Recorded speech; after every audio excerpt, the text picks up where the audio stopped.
Papayag ba kayo? Yung sinasabi ng isang senador na walang galang sa bansa at sumerenya ng Republika ng Pilipinas.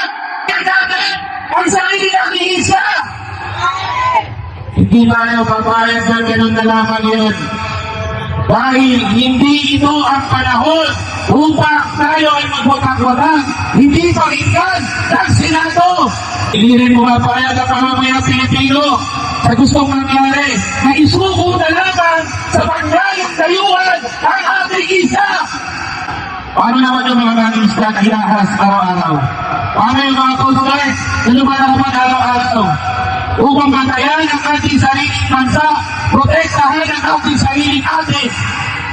Pero sasabihin lamang ng isang senador, napakagaling. Kung makikita ninyo, nakakasulasok, mas masahol pa sa babaeng isa